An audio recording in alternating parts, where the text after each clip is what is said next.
friends, Anthony Parker here, author of Manifesting Manouche, which is what I'm here to talk about today. The big question, of course, being, why should I buy this book? Now, if you know you already want the book, then you can go to, wait for it, ding, there it is, to purchase the book right away. There's the links in the description below this video. You'll find the links to all the different websites that have the book as well. So, as I was saying, the big question is, why should I buy Manifesting Manouche? I've got tons of books on my shelf. Well, you know what? I hear you. So do I. In fact, let's take a look. I've got Unaccompanied Django, L'Esprit Manouche,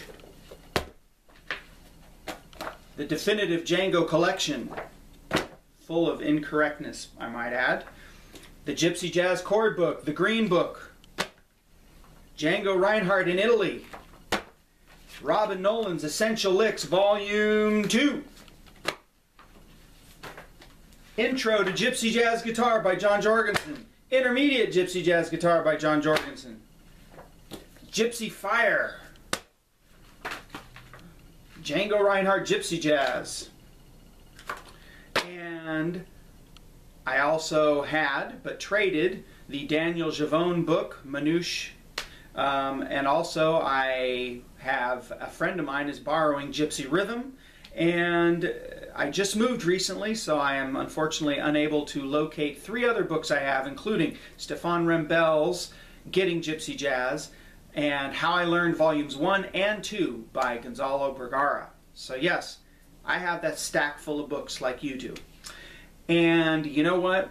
For a long time, I struggled with these books. I would get something interesting here and there, but I didn't ever feel like, I always felt like something was missing. I had trouble making sense of it. I had trouble figuring out what I should be working on.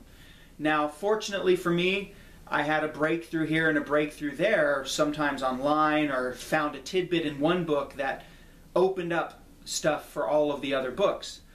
But it took quite a bit of time. And my hope is that Manifesting Manouche will help cut through that and end up making all of these books more useful to you.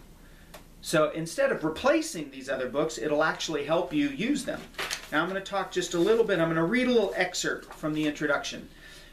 So I've tried to create a culmination of the best elements of every resource I've learned to teach myself this style. In my book, I talk about how and what to practice, and hopefully give you a framework for best utilizing all of the information from the stack of Gypsy Jazz instruction books sitting on your shelf. This book can be used for beginning to intermediate players as a guide to teaching themselves, or by advanced players and or teachers as a curriculum for their students. So yes, I am a guitar teacher by trade. I teach full-time and have been for the last 12 years. And everything from these other books, I would look at them with an eye of a guitar teacher and how I would present them and how it would work if I was teaching students this material.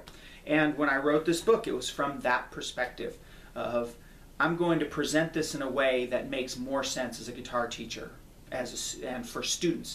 Now, I'm going to tell you a little anecdote. At Django in June, just a couple weeks ago, a couple of guys bought my book, and one of them came to me the next day and was saying, you know, I was complaining to my friend about your book. I was like, God, it was expensive. And then I looked through it, and I was really taken about how well organized it was and how everything made sense. You know, I didn't look at it and get confused and not know when to start. I understood. That was the goal, and that is the goal. So I am going to really quickly go over the introduction, or excuse me, rather I'm going to go over the table of contents and just quickly go over what's in the book.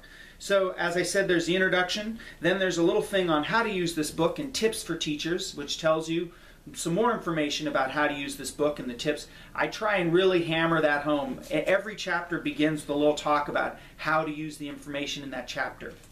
And then there's what I call the Magnificent 7 practice plan, where I specifically go over what you should practice. I call them practice elements, and each one is connected to a chapter in the book. And I talk about what each element will help, how it'll help your improvisation, and where to fit it in. Okay? Chapter 1 is rhythm guitar. Now, basically, I do common gypsy jazz chord voicings and a few more voicings. And then I have what we call grills. And I explain how to read the grills. Grills are basically European chord charts. I like them a lot because you can see the chord letter names nice and big, and that helps for me because, you know, I don't see too well, especially in a dark gig. And then at the end, there are blank grills. And that's one of my nods to teachers. Lots of blank stuff in here. So like if there's a song, if you're like, Them There Eyes isn't in this book, well, you can write it in one of the blank grills for your student. Okay? And then chapter 2, lead guitar arpeggios. Arpeggios, I do shapes, E-shape arpeggio, A-shape arpeggio, based on your E-form bar chord, your A-form, that kind of thing, right? And then I also have dominant 7th chord arpeggios and minor 6th chord arpeggios. I try to keep it simple. I don't have a whole big glossary of arpeggios. If you want the big, giant glossary of arpeggios, try Stefan Rembel's Getting Gypsy Jazz. He's got a bunch of them in there. And then again, blank scale boxes, basically the template for the arpeggios that I use at the end. And then I have chapter 3, which is arpeggio etudes, which is basically taking the arpeggio and fitting it over the framework of a song, playing just the arpeggios along to a song in every position on the guitar. Super important. I show you the way I like to do it using the song All of Me as a template. And you want to do this over a lot of your songs, and I talk about, you know, using these etudes for other stuff. And then chapter 4, and this is one of the ones I'm quite proud of.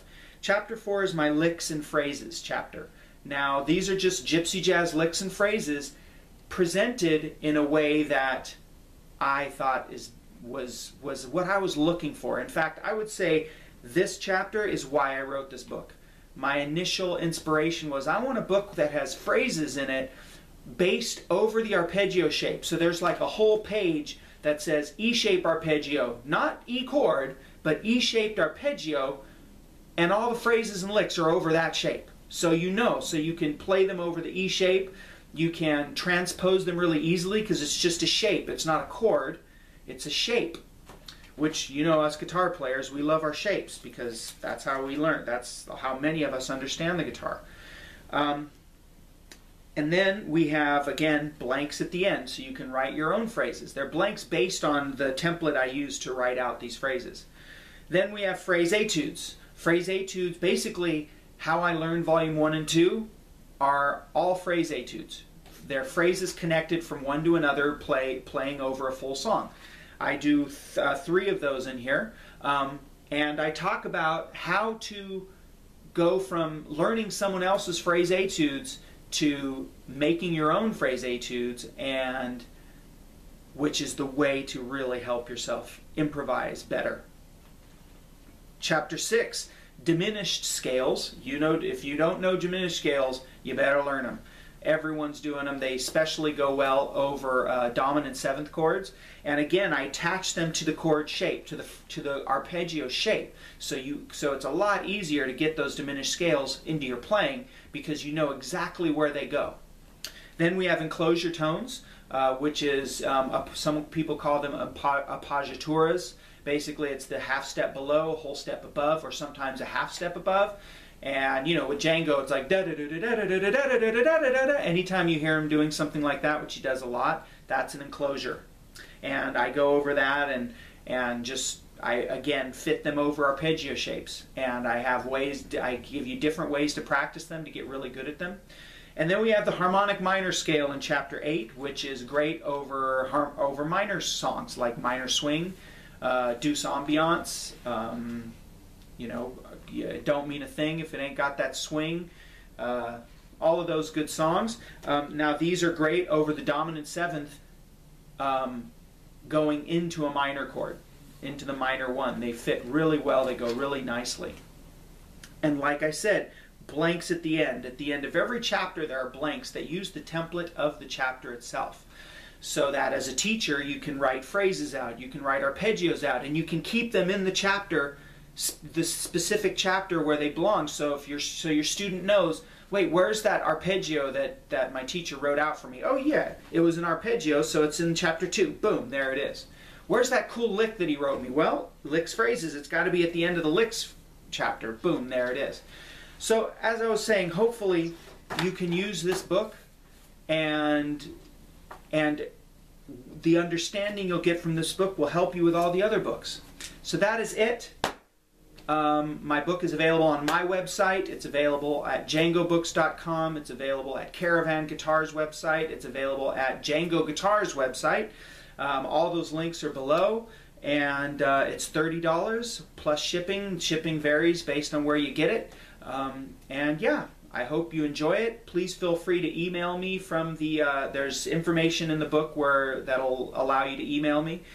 Feel free to do so. I'm happy to write back. I'll even send you blank charts. I'll send you extra copies of the blank charts if you need them. And yeah, happy learning.